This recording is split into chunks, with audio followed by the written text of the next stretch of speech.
शहर के जाने माने पत्रकारों का धन्यवाद करता हूँ जो अब अपने कीमती शेड्यूल में से ये समय निकाल करके आए। आज हम यहाँ गैदर हुए हैं क्योंकि अल्केमिस्ट हॉस्पिटल में हमने एक एक नई फैसिलिटी कह सकते हो, एक बहुत बड़ी एडवांसमेंट्स करी है as far as kidney transplant is concern. उसको हम कहते हैं एबीओ इनकम्पैटिबल ट्रांसप्लांट। बेसिकली एक इससे पहले मैं थोड़ी सी रोशनी डालना चाहूँगा कि हमारे इंडिया में जो हमारे एस्टिमेटेड डेटा है उसके अकॉर्डिंग हर साल लगभग 2 लाख नए ऐसे पेशेंट्स होते हैं जिनको किडनी ट्रांसप्लांट की ज़रूरत होती है। और ये डेटा जो है ये काफ़ी अंडर रिपोर्टेड है क्योंकि ये जो नंबर्स आते हैं ये बड़े शहरों से, मेट्रो सिटी से आते हैं। और जैसे कि आप जानते हैं कि हमारा जो एक्चुअल इंडिया है वो रूरल इंडिया में बसता है, छोटे छोटे दूर दराज के गाँव में बसता है और वहाँ से ऐसी कोई एडिशन हमारी इन्फॉर्मेशन आ नहीं पाती, तो उस वजह से ये रिपोर्टेड जो नंबर्स हैं ये शायद काफ़ी कम है।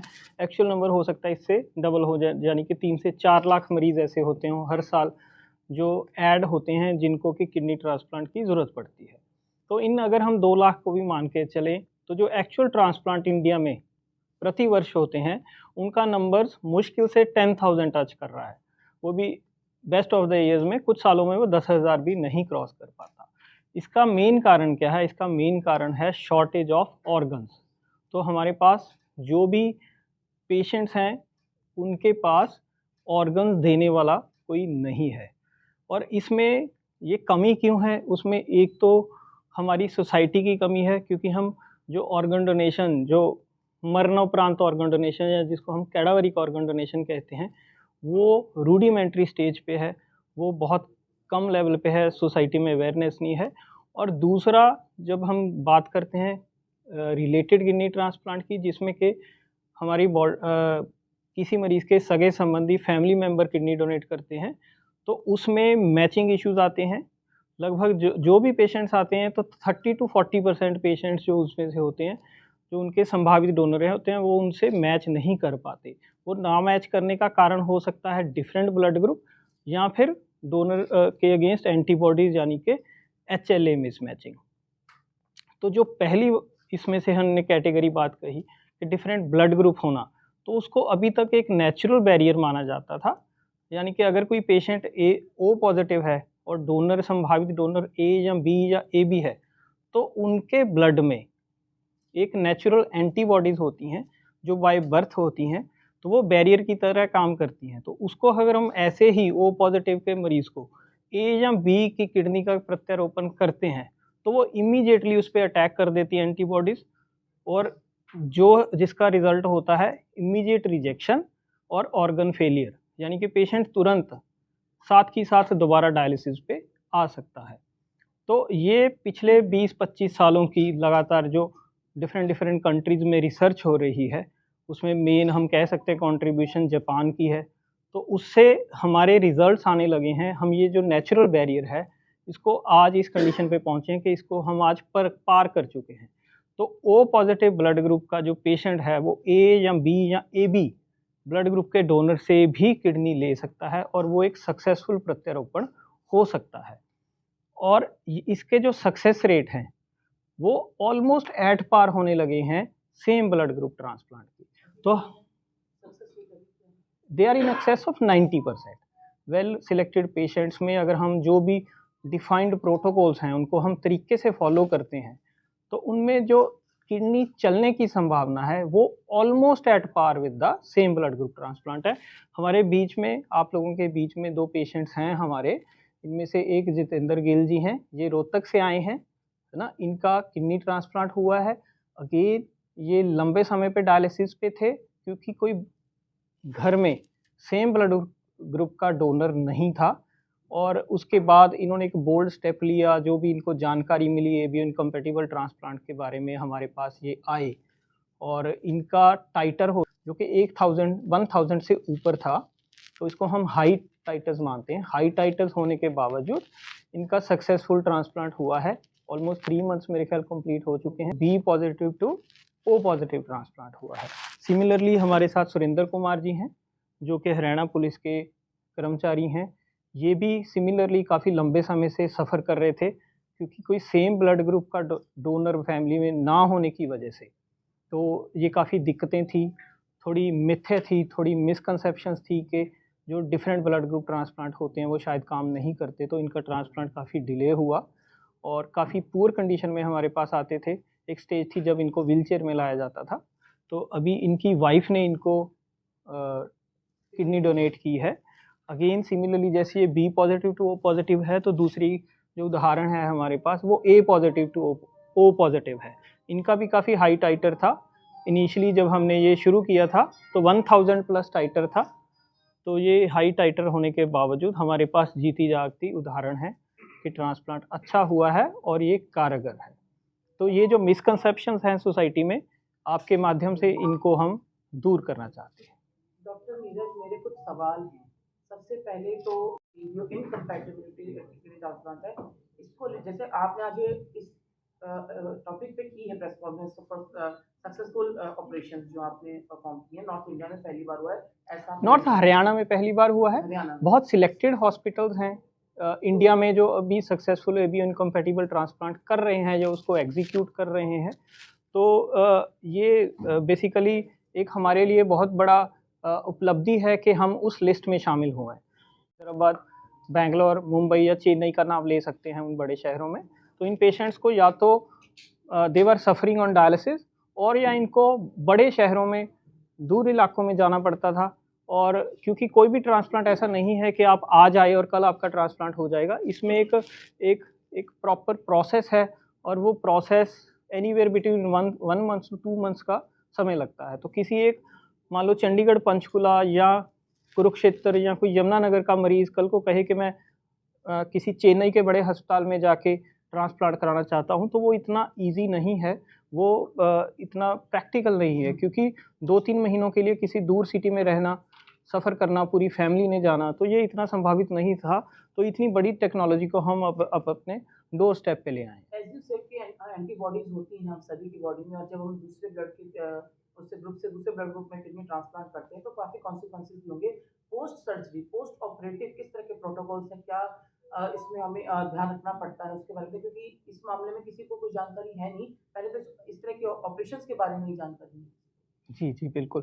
बेसिकली ये जो दिक्कतें आती हैं, ये ओ पॉज़िटिव ब्लड ग्रुप के पेशेंट्स में ख़ासकर पाई जाती हैं, क्योंकि जो हमारी साइंस है, जिसकी गहराई में मैं नहीं जाना चाहूँगा, तो ओ पॉज़िटिव के पेशेंट्स जो होते हैं, उनमें नेचुरल एंटीबॉडीज़ होती हैं against all other blood groups, वो ए, बी और AB होती हैं। तो उसका हम पहले एक टाइट्रेशन करते हैं, उससे कैटेगराइज़ करते हैं कि कितना हाई लेवल है, और अकॉर्डिंगली उसके वेल डिफाइंड प्रोटोकॉल्स हैं।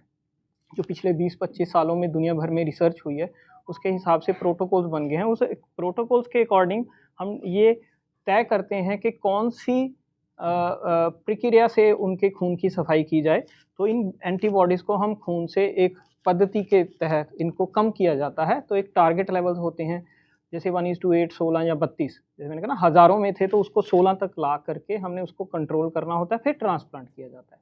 ट्रांसप्लांट करने के बाद कुछ महीनों या कुछ हफ्तों के लिए इस लेवल्स को हमें मेंटेन रखना होता है, मॉनिटरिंग करनी पड़ती है, बहुत स्ट्रिक्ट मॉनिटरिंग है। तो इसको हम मॉनिटर करते हैं, इसको हम मेंटेन रखते हैं, और वो ही इसकी सक्सेस का राज है। जी, जी। एक बार एक चीज़ और ऐड करना चाहूँगा, अगर फर्स्ट मंथ हमारा मान लीजिए 1 से 2 महीने कंप्लीट हो गए, तो उसके बाद हम कह सकते हैं the results of ABO incompatible and ABO compatible और ऑलमोस्ट इक्विवेलेंट, क्योंकि बॉडी उसको एक्सेप्ट कर लेती है, जिसका कि साइंटिस्ट के पास अभी तक पूरा जवाब नहीं है कि वो क्यों एंटीबॉडीज़ को इग्नोर, एंटीबॉडीज़ ब्लड में सर्कुलेट होने के बावजूद, जिसका लेवल पहले 1000 था, अभी हमने 16 अचीव करके ट्रांसप्लांट किया। हो सकता है 3 महीने बाद वो दोबारा 1000 तक चला जाए, बट बॉडी उसको अकोमोडेट कर लेती है। इस साइंटिफिक प्रोसेस को नाम ही अकोमोडेशन का दिया गया है। तो ये अकोमोडेशन इतनी कारगर है कि हम फर्स्ट 2 मंथ्स में अगर उनको मेंटेन कर पाते हैं, तो उसके बाद उनके long term results are equivalent to the same blood group. Doctor साहब, जैसे कोई भी डोनर अपनी किडनी ट्रांसफर करता है, डोनेट करता है किसी को, तो क्या ऐसा पेशेंट और डोनर दोनों सेफ होते हैं सर? बिल्कुल, बिल्कुल। जब डोनर अपना कोई भी अपनी इच्छा ज़ाहिर करता है ना, इसको देखिए हम बोलते हैं वॉलंटरी किडनी डोनेशन। तो कोई भी सामने से आके कहेगा जी, जी मेरे फैमिली मेंबर है, ये पेशेंट्स हैं, इनके लिए हम डोनर बनना चाहते हैं, उनकी जान बचाना चाहते हैं। तो फर्स्ट चीज़ होती है डोनर की फ़िटनेस तय करना, ठीक है? तो उसमें बहुत ही एक जिसको हम बोलते हैं सिस्टमेटिक तरीके से सारी जांच होती है, हेड टू टो, ब्रेन की जांच, हार्ट की जांच, किडनी की जांच, या कोई भी ऐसी संभावित बीमारी जो डोनर की किडनी को या डोनर की जान को फ्यूचर में इफेक्ट कर सकती है। तो पहले ये असर्टेन किया जाता है कि किडनी देने से ना केवल उसको शॉर्ट टर्म में कोई नुकसान होएगा, बल्कि आने वाले 10, 20, 25 साल में भी उसको कोई इस ऑपरेशन से संबंधित कोई कमी पेशी नहीं होनी चाहिए, ताकि उसको किडनी हेल्थ रिलेटेड या ओवरऑल जान को कोई प्रॉब्लम आ पाए। तो हम जब ये असर्टेन कर लेते हैं कि donor is fit to donate 100%, not even 90%, उसके बाद ही उसको फिट डोनर घोषित किया जा रहा है। उसके बाद पेशेंट के साथ मैचिंग की जो प्रोसेस है वो शुरू की जाती है। डॉक्टर साहब, इसमें जो टेस्ट होता है जो आरएफटी, इसमें एक आरएफटी, हाँ जी बस एक बोला पहले से आरएफटी, इसमें एक आरएफटी रहता है, एक से छोटा सा बात हो रही है। मैं अब लाइफ कितनी एनहेंस हो जाती है इनकी, उसको लेकर कुछ है हमारे पास? बिल्कुल मैडम, मैं इसका जवाब आपको 2 पार्ट्स में दूंगा। पहले तो आपने कहा कि सक्सेस क्या है। देखिए, जब हम किडनी ट्रांसप्लांट सक्सेस की बात करते हैं तो हम कहते हैं मीडियन ग्राफ्ट सर्वाइवल या एवरेज ग्राफ्ट सर्वाइवल। तो हम ये इस तरीके से बात करते हैं। तो आज के टाइम में हम प्राउडली कह सकते हैं जो मीडियन ग्राफ्ट सर्वाइवल है that is somewhere in the range of 10 years to 15 years, है ना। तो ये ग्राफ्ट सर्वाइवल है जो किडनी चलेगी। उसमें से कुछ पेशेंट्स होंगे जिनकी 10 से कम चलेगी, कुछ ऐसे भी होंगे जिनकी 20 से भी ज़्यादा चलेगी। तो जो एवरेज है वो 12 से 15 साल तक हम वो कर सकते हैं। उसके दूसरा, इसमें कोई भी ग्राफ्ट सर्वाइवल है जो एक सिंगल फैक्टर पे नहीं डिपेंड करता है। ये डिपेंड करता है कि किडनी की health at the time of donation कैसी थी, पेशेंट्स की बेसिक डिजीज़ क्या थी, डायबिटीज़ था, ब्लड प्रेशर था, जो किडनी की इंटरनल बीमारी थी। तीसरा, उस बीमारी का उसने कंट्रोल कैसा रखा।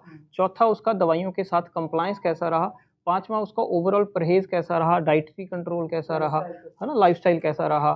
छठा, आइडियल कंडीशंस वही 12 से 15 साल एवरेज लाइफ डेफिनेटली है। ये with passage of years he बोल रहे हैं हम। तो कुछ पेशेंट्स होंगे जिनकी किडनी मान लो 2 साल चली है, कुछ होंगे 10 साल चली है, कुछ होंगे 15 साल चली है, कुछ होंगे जो 25 साल। अभी एक यूके का एक पेशेंट्स का काफ़ी इंटरनेशनल मीडिया में एक खबर छप रही थी कि उन्होंने 50 साल पूरे किए हैं, और वो एक कैडावरिक किडनी थी, अनरिलेटेड कैडावरिक किडनी, जिसने इस साल 50 साल पूरे किए हैं। तो यू कैन इमेजिन। तो ऐसे पेशेंट्स हमारे बीच जिंदा हैं जो ऑलरेडी ट्रांसप्लांट के साथ 50 साल पूरे कर चुके हैं। मैं कुछ ऐड करना चाहूँगा इसमें कि जैसे हम ट्रांसप्लांट का पेशेंट देखते हैं, तो वो ट्रांसप्लांट के पेशेंट को we have to compare with the patient who are on dialysis. हम उनको एक नॉर्मल आदमी के साथ कंपेयर नहीं कर सकते हैं, क्योंकि अगर उनको ट्रांसप्लांट नहीं मिलेगा तो वो पेशेंट डायलिसिस पे रहेंगे, और डायलिसिस पे हमारा 10 to 15% of the patient die every year. Whereas as the transplant years goes on, the life expectancy and quality of life of the patients improves. जैसे एवरेज लाइफ है जो डॉक्टर नीरज ने बताया है कि 12, 13, 15 साल होता है, बट हमारे पास ऐसे भी पेशेंट हैं जो 25 साल तक ट्रांसप्लांट हो रखे हैं, पहले हुए थे, है ना।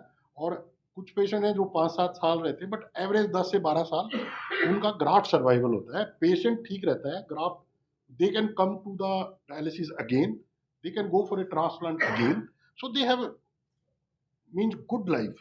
But if you compare these patients on dialysis, their quality of life is very poor. So quality of life secondly so हो the सकता है, transplant is a very viable form of treatment, and it is much better than dialysis. हो सकता है इसमें से majority patient 10 साल पे जिंदा नहीं होंगे। मेजॉरिटी पेशेंट्स अगर वो ट्रांसप्लांट नहीं कराएंगे तो डायलिसिस पे वो जिंदा ही नहीं होंगे। तो यहाँ तो हम ग्राफ्ट सर्वाइवल किडनी की लाइफ की बात कर रहे हैं, बट वो किडनी की लाइफ इसीलिए मायना रखती है क्योंकि वो पेशेंट जिंदा है। लेकिन हम इस सर्जरी को तभी करते हैं जब बिल्कुल ही चांसेस सब चीज़ों के खत्म हो जाते हैं, डायलिसिस पे बिल्कुल लास्ट एज पे डैमेज नहीं, ऐसा नहीं है मैडम। जब कोई पेशेंट किडनी फेलियर की लास्ट एज में सेटल हो जाता है तो उसके पास 2 ऑप्शंस हैं। तो वन जिसको हम कह सकते हैं एक गैप ब्रिज अरेंजमेंट, या एक तरीके से टेम्परेरी अरेंजमेंट जो कि डायलिसिस है, और दूसरा एक परमानेंट समाधान जो कि ट्रांसप्लांट है। जिसके पास ट्रांसप्लांट की ऑप्शन नहीं है तो वो आगे की ज़िंदगी डायलिसिस पर ही रहते हैं। बट अदरवाइज अगर दोनों को नेक टू नेक कंपेयर करें तो डायलिसिस से जो ट्रांसप्लांट के पेशेंट्स होते हैं वो मच बेटर करते हैं, उनकी ओवरऑल लाइफ एक्सपेक्टेंसी ज़्यादा है। अगर हम मृत्यु का कारण की बात करें कोई भी किडनी फेलियर के पेशेंट्स में, तो जो पेशेंट्स जिनका ट्रांसप्लांट नहीं हुआ जो डायलिसिस पे हैं उनको अगर ट्रांसप्लांट के सक्सेसफुल ट्रांसप्लांट के मरीजों से कंपेयर किया जाए तो उनमें हार्ट अटैक या ब्रेन स्ट्रोक रिलेटेड जो कॉम्प्लिकेशन है they are 10 times more common. तो उसको अगर 10 में से 1 को होगा तो उधर 10 में से 10 को होने वाला है, इतनी मतलब उसमें गैप है। डॉक्टर साहब जैसे देखिए वो तो सभी को कराना चाहिए, क्योंकि ताकि एक एनुअल हेल्थ चेकअप जैसे एक 30 या 40 इयर्स के बाद तो एक रिकमेंडेड है। अगर कोई पेशेंट्स जिनके फैमिली हिस्ट्री है किडनी डिजीज़ की या डायबिटिक हैं, अनकंट्रोल्ड हाइपरटेंसिव हैं, तो उनको वो अकॉर्डिंगली टेलर किया जाता है उनकी ज़रूरत के हिसाब से। बट हर इंसान को एटलीस्ट आई गेस 40 इयर्स के बाद वंस इन ए ईयर या वंस इन 2 इयर्स तो ये जो जनरल चेकअप करानी चाहिए। डॉक्टर इसमें रेंज कौन सी होती है? ओनली सिम्टम्स का जब क्रिएटिनिन मतलब स्टेज 4 हो जाएगी, क्रिएटिनिन 2 या 3 हो जाएगा, तब जाके पेशेंट को सिम्टम्स आने शुरू होंगे। So if you want to catch the disease early you should definitely do an annual checkup, maybe once a year. 40 years के बाद तो डेफिनेटली करना चाहिए। If you have a family history then you should do it early. इसमें doctor साहब range कौन सी होती है जो चिंताजनक होती है? क्रिएटिनिन 1.2 से ज़्यादा है तो डेफिनेटली आपको थोड़ा सा ध्यान देना पड़ेगा। You need to do urine test as well कि कोई प्रोटीन लीकिंग तो नहीं हुई है if you are diabetic. You need to do on a yearly basis, क्योंकि जो सिम्टम्स आएंगे वो जब स्वेलिंग आनी शुरू होगी पैरों में, जो हम एक सिम्टम बताते हैं कि that comes when you reach stage 3 और स्टेज 4, तब तो वो एरो निकल चुकी होती है। So if you do it on annually basis you can catch the disease earlier and you can start treatment early. So it's very important to manage. तो doctor साहब किडनी डैमेज को हम कब मानते हैं किडनी डैमेज हो गई है? स्टेज 5 हम बोलते हैं जो किडनी डैमेज होता है। यूजुअली जब क्रिएटिनिन 8 से ऊपर या फिर क्रिएटिनिन थोड़ा 7 या 6 के आसपास है बट पेशेंट को सिम्टम्स आने शुरू हो गए हैं, भूख नहीं लग रही है, सांस में दिक्कत हो रही है, उल्टियाँ लग रही हैं बहुत ज़्यादा, तो हम थोड़ा डायलिसिस पहले ही स्टार्ट कर सकते हैं, जिसको हम एजोटीमिया बोलते हैं। अगर पेशेंट का क्रिएटिनिन 8 हो गया या 8 से ऊपर है, सिम्टम्स हैं चाहे नहीं है, हम पेशेंट को डायलिसिस के लिए स्टार्ट करने के लिए, तो उसको हम कहते हैं कि किडनी 15 या 10% से कम काम कर रही है और पेशेंट को रेगुलर डायलिसिस के लिए स्टार्ट करना। एक है there are person who are at risk of developing kidney disease, जैसे डायबिटिक्स हैं, हाइपरटेंसिव्स हैं, हार्ट डिजीज के पेशेंट्स हैं, स्टोन है, बार बार यूरिन में इन्फेक्शन होते हैं, तो ये पेशेंट्स हैं ना, ये किडनी फेलियर होने के चांसेस बहुत ज़्यादा होते हैं। इनको एक रिस्क फैक्टर है किडनी डिजीज होने का। और एक होता है नॉर्मल आदमी जिसको ब्लड प्रेशर नहीं है, हार्ट डिजीज नहीं है, शुगर वगैरह। तो उन पेशेंट्स को जिनको कुछ भी नहीं है उनको तो 1 साल में एक बार करा के देखना चाहिए। और जो पेशेंट्स शुगर के पेशेंट हैं, डायबिटीज है, हाइपरटेंशन है, उनको दे should get it more frequently and they should catch the disease at a very early stage rather than when you become symptomatic. When creatinine start rising, you have already lost 50% of your kidney function. तो creatinine rise करने से पहले बहुत other चीजें होती है, जैसे urine में प्रोटीन आना शुरू हो जाएगा या यूरिन में आरबीसी आने शुरू हो जाएगा।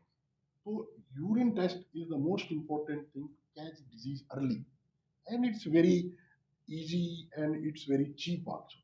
So जो जनरल पब्लिक है, अगर वो यूरिन टेस्ट भी अपना 1 साल 2 साल में एक बार करा लेती है तो you can catch the disease at very early stage. और जो लोग रिस्क पे हैं, जैसे शुगर के मरीज हैं या ब्लड प्रेशर के हैं, वो तो डॉक्टर के पास जाते हैं, then they should get it more frequently, every 3 month, every 6 month, depending upon the stage of the disease.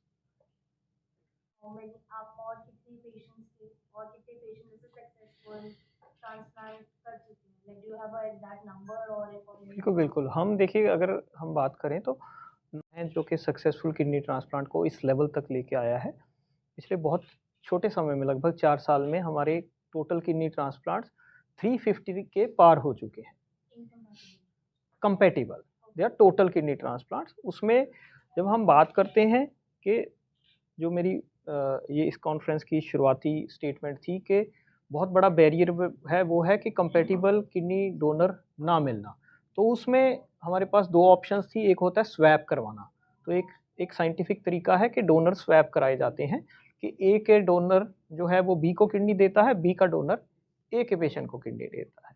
तो ये तो हम काफ़ी लंबे समय से कर रहे थे। तो एक जो लास्ट जिसको हम कह सकते हैं एक लैंडमार्क अचीवमेंट हमारे हॉस्पिटल के लिए, एंटायर स्टेट के लिए, नॉर्थ इंडिया के लिए, तो वो है एबीओ इनकम्पैटिबल ट्रांसप्लांट। ये हमने अभी एग्जीक्यूट किया है पिछले 3 महीनों में। और मैं चाहूँगा कि आप जतिंदर सिंह गिल जी से और सुरेंद्र कुमार जी से भी थोड़ी बातचीत करें। आप कभी थर्ड डे में डायलिसिस पे जाता था एक दिन तो पूरा रिकवर होने में लगता था, तब बेड से उठ भी नहीं सकता था, अंदर के वापस खत्म होता था। मैं तो बेसिकली बची नहीं थी मेरे को, जितेंद्र आप मास्क हटा सकते हैं थोड़ी देर के लिए। ठीक ही मेरे पास। हफ्ते में 2 बार डायलिसिस और 3 दिन रिकवरी के लिए, तो सारा यही रहता था। और उसके बाद जैसे पहले था, डेली 2 घंटे वॉक करता हूँ, 1 घंटा सुबह 1 घंटा शाम को, स्टडीज मेरी ठीक चल रही है, सब कुछ नॉर्मल। किसी तरीके की कोई पोस्ट ऑपरेटिव कोई सिम्टम्स या किसी तरीके की कोई दिक्कत, हैवीपन, किसी भी तरीके का नहीं, कुछ नहीं, बिल्कुल रिलैक्स बॉडी रहती है, कोई हाइपरटेंशन, डाइजेशन वगैरह सब बहुत अच्छे से भूख लगती है, तीनों टाइम प्रॉपर खाना खाता हूँ।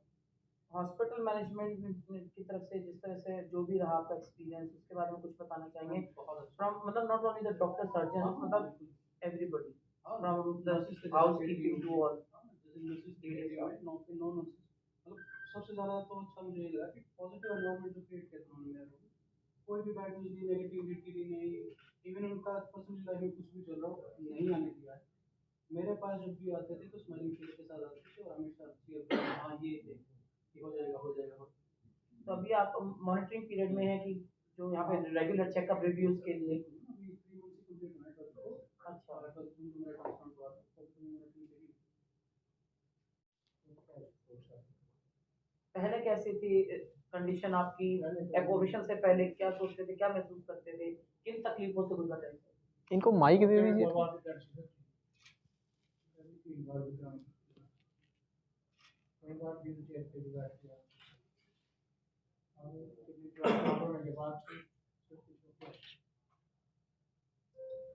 आप अभी भी हैं मतलब ऑन सर्विस, इन सर्विस, तो अब आप आराम से जा पाते हैं, सारा कुछ कर पाते हैं? अभी मेडिकल रेस्ट में।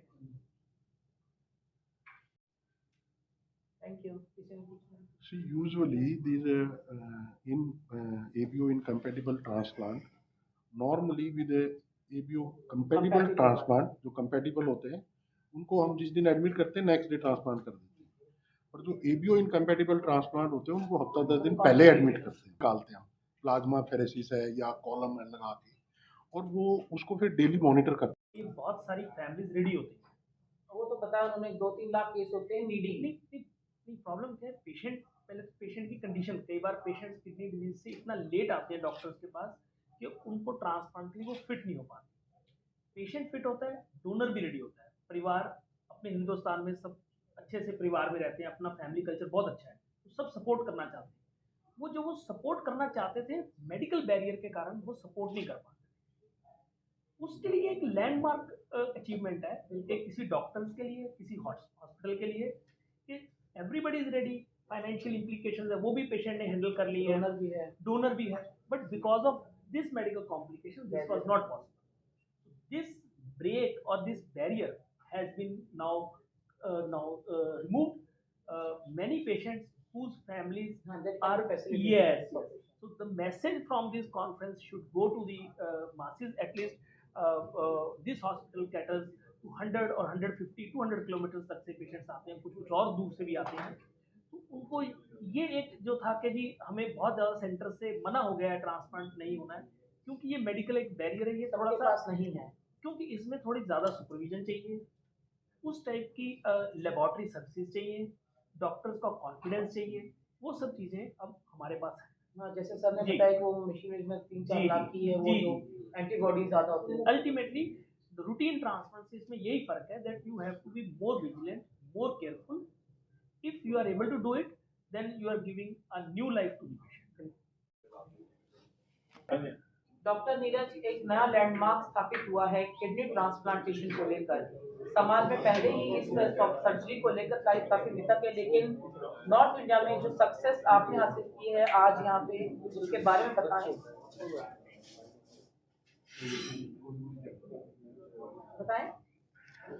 देखिए, जैसा कि आप जानते हैं कि अल्केमिस्ट हॉस्पिटल पंचकुला में किडनी ट्रांसप्लांट का सक्सेसफुल प्रोग्राम है जो वो लगभग पिछले 5 साल से चल रहा है, और इसमें हमने काफ़ी अच्छी सफलता हासिल की है। कुल मिला के 350 के पार लगभग ट्रांसप्लांट हमारे हो चुके हैं, और इसका जो सक्सेस रेट है that is at par with any of the best of the best institution in the world. जो इसमें एक मेन बैरियर अभी तक आ रहा था वो उसको हम कहते हैं एबीओ इनकम्पेटिबल किडनी ट्रांसप्लांट, जिसमें के डोनर और पेशेंट का ब्लड ग्रुप जो है वो आपस में मैच नहीं करता। तो इस स्थिति में कुछ नेचुरल एंटीबॉडीज़ होती हैं हमारे पेशेंट की बॉडी में, और ये प्रॉब्लम मेनली आती है ओ पॉजिटिव ब्लड ग्रुप के जो पेशेंट्स होते हैं या रेसिपिएंट होते हैं। तो एक नेचुरल नेचर के तहत ओ पॉजिटिव का जो पेशेंट होता है वो केवल ओ पॉजिटिव का डोनर जो है वो उसी को एक्सेप्ट कर सकता है, चाहे वो ब्लड हो और चाहे वो कोई ऑर्गन हो, liver, kidney, pancreas, whatever. But ये जो बैरियर है, ये जो नेचुरल बैरियर है, इसको हमने पार कर लिया है। ये ऑल ओवर द वर्ल्ड जो पिछले 25-30 साल से जो रिसर्च चल रही है, ये आज उसका रिज़ल्ट है कि इस बैरियर को हमने सक्सेसफुली पार कर लिया है। और ये एबीओ इनकम्पेटिबल किडनी ट्रांसप्लांट की जो प्रोसेस है, इसको हमने सक्सेसफुली अल्केमिस्ट हॉस्पिटल पंचकुला में एग्जीक्यूट किया है। तो हम ये जो लैंडमार्क अचीवमेंट है हमारी, इसको हम proudly we announce this being the most responsible hospital of north Haryana as far as kidney care is concerned. तो ये हमारा जो बैरियर था इसको हम पार करके ABO incompatible kidney transplant successfully कर चुके हैं। इनमें से 2 पेशेंट्स आज हमारे बीच हैं, जतिंदर सिंह गिल जी जो रोहतक के रहने वाले हैं और सुरेंद्र कुमार जी जो कि यमुनानगर के रहने वाले हैं। इसलिए हम यहाँ आज आप सबके साथ एकत्रित हुए। आपको जीवन की ज्यादा उम्मीद दिख नहीं रही थी, बिल्कुल मैम। आप यहाँ आए, आपका किडनी ट्रांसप्लांट हुआ, वो भी ऐसा जिसमें एक ब्लड ग्रुप से दूसरे ब्लड ग्रुप में यस मैम। क्या एक्सपीरियंस है और किस तरीके का आप महसूस कर रहे हैं? मैम एक्सपीरियंस जो हॉस्पिटल का था वो सबसे अच्छा था। Even staff, not only doctors, ठीक है, वो बहुत अच्छा था। और लाइफ उसके बाद बिल्कुल ड्रास्टिकली चेंज हुई है मेरी।